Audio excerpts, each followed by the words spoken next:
2022 marks 40 years since Bentley saw fit to marry high-end luxury with almighty turbocharged performance thanks to the 1982 Mulsanne Turbo. The breed steadily evolved to the Turbo R here that came out in 1985, and it's great to see that tradition continues to this very day with the very current generation Flying Spur 4-litre turbocharged V8. So we thought it'd be quite good fun to bring these two generations of car together to see how the Bentley brand evolved as a sports saloon.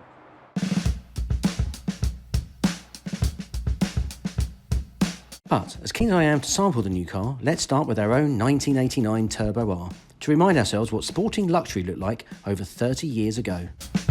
The Bentley Turbo R for me represents Bentley's comeback. You associate Bentley with its pre-war era of Bentley blowers and Le Mans glory and all that kind of stuff, but it kind of faded into the shadow somewhat post-war. But the Mulsanne Turbo of 82, then this, the Turbo R, with its significantly stiffer suspension, stamped Bentley's authority as a prestige sporting brand. No longer was it going to live as a merely rebadged Rolls-Royce. This was going to have its own character and its own identity. You're very aware of its 1950s architecture. The 6.75 V8 engine is an absolute brute. It sort of thunders away as you sort of accelerate away, much more visceral than the modern Flying Spur is.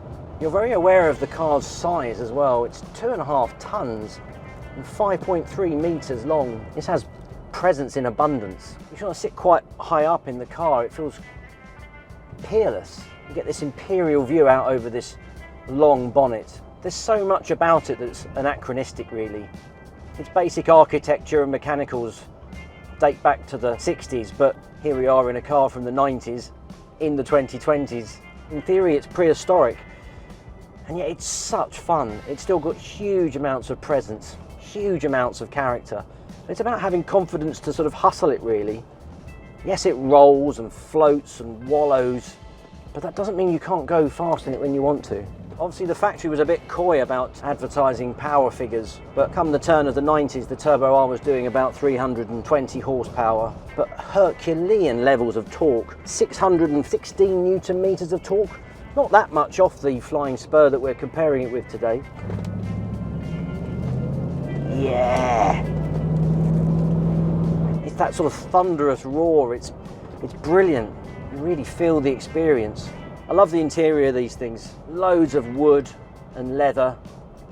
It's got an opulence that modern cars simply just can't match. Hand-built quality, for good and for bad. I love the way it tries to amalgamate sort of modern touches, whether it's the modern of the day blow-pumped head unit and climate control systems and all that kind of stuff. It's a bit like trying to fit a microwave to Stonehenge. It's a bewildering array of buttons. I mean, you could really spend some quite time sort of orientating yourself before you set off, really, but this is the sort of start of that tech, and if you look at the modern Flying Spur, it's an even more bewildering array of buttons. But yeah, it's glorious. I really like the Bentley Turbo R. It was a really serious statement of intent that Bentley was back.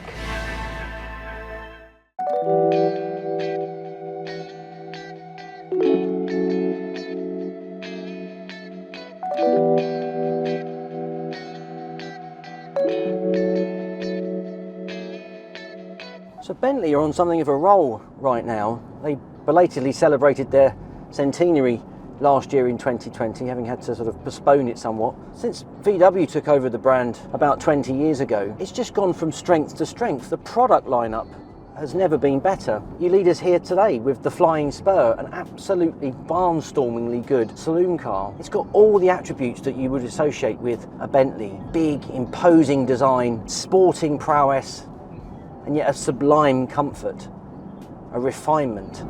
It's just everything that you would want a Bentley to be. I love how the styling of the Flying Spur has evolved. I really like the sharp lines of this.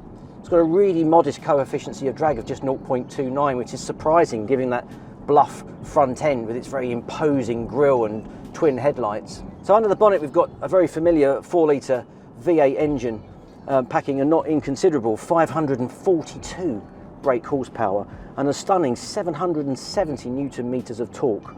We've got an 8-speed automatic gearbox driving all 4 wheels. The ride and handling is excellent. It feels so nimble and agile for a car that's 5.3 metres long. It feels much smaller when you're behind the wheel. It's very agile. The engine is inaudible, it just purrs away, but if you really want to kick down and... Whoa!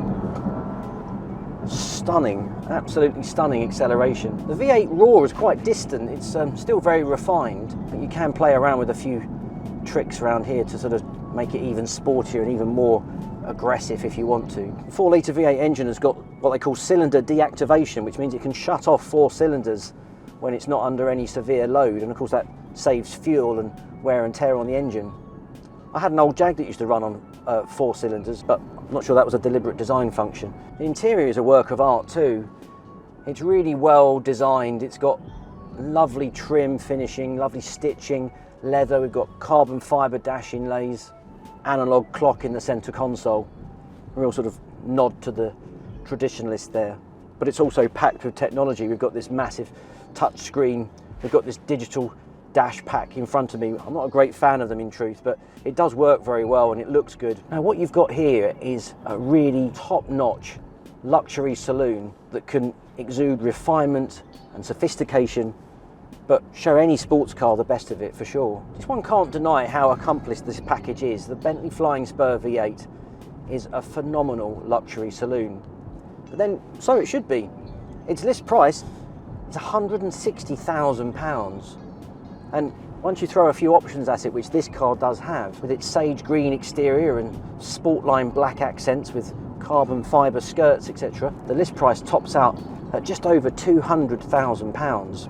But before you run aghast, it's worth bearing in mind that the Bentley Turbo R, which we're comparing it to today, started life as £101,000, which in today's money is well over £200,000. So we're about on the money really.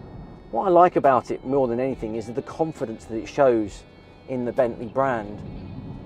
It's hard to imagine that 40 or 50 years ago the Bentley brand was very much the poor relation in the Rolls-Royce Bentley partnership. But now as a standalone brand in its own right, Bentley has got the stature that it deserves. The Bentley Flying Spur V8 is a stunning piece of kit. It deserves to wear that proud Bentley badge on the end of its bonnet.